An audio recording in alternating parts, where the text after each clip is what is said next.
निदा खान इम्तियाज जलील यांची नातेवाईक आहे असा अत्यंत गंभीर आरोप मंत्री संजय शिरसाट यांनी केलेला आहे। निदा खान पेड वर्कर आहे, अनेक निदा जागोजागी फिरतायत असं म्हणत निदा खान प्रकरणात एक नगरसेवक अटकेत आहे, तर इम्तियाज जलील यांना सुद्धा अटक झाली पाहिजे अशी मागणी मंत्री संजय शिरसाट यांनी केलेली आहे। एसआयटीच्या मार्फत जर चौकशी केली तर त्यांना पूर्ण ग्राउंड तपासता येतं आणि तपास हा वेगाने होतो। निदा खान प्रकरणामध्ये एक नगरसेवक अटकेत आहेत। आता जी माहिती आलेली आहे की हा इम्तियाज जलील जो माजी खासदार आहे त्याचा भावाची बायको, त्याचे असलेले ही सगळे रिलेटिव्ह आहेत, म्हणून हा एक ठरवून केलेला षडयंत्र आहे आणि त्याचा तपास हा आता झाला पाहिजे। आणि मी वारंवार मागणी करतो की इम्तियाज जलीलला अटक झाली पाहिजे।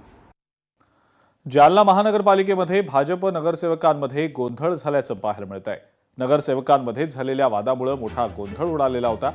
बैठकीदरम्यान एका ठरावाला मंजुरी देण्याच्या मुद्द्यावरनं स्थायी समिती अध्यक्ष आणि काही भाजप नगरसेवकांमध्ये जोरदार खडाजंगी झाली।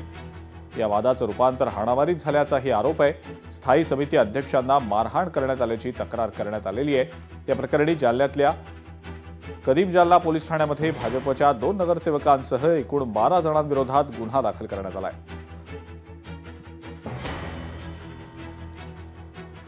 सभागृहातल्या काहीतरी कामकाजावरनं वाद झाला, त्या वादाचं परिवेशन त्यांच्या वादामध्ये झालेलं आहे अशी फिर्याद त्यांनी दिलेली आहे प्रतीक पांगरकर यांनी। आणि त्यांच्या म्हणण्याप्रमाणे की त्यांच्यावर वडिलांवर अटॅक केलं, ते स्थायी समिती अध्यक्ष आहेत आणि मग मध्ये पडले प्रतीक आणि त्या दरम्यान त्यांच्या भाऊला मार लागलेला आहे खंजीरचा, अशा आशयाची त्यांनी फिर्याद दिली आहे आणि तशा आशयाच्या फिर्यादीवरनं आपण तो गुन्हा दाखल केलेला आहे। पुढील तपास त्यामध्ये चालू आहे।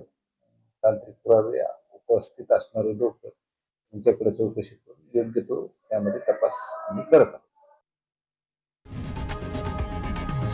लोकशाही मराठी ऐका, पहा, जागरूक रहा।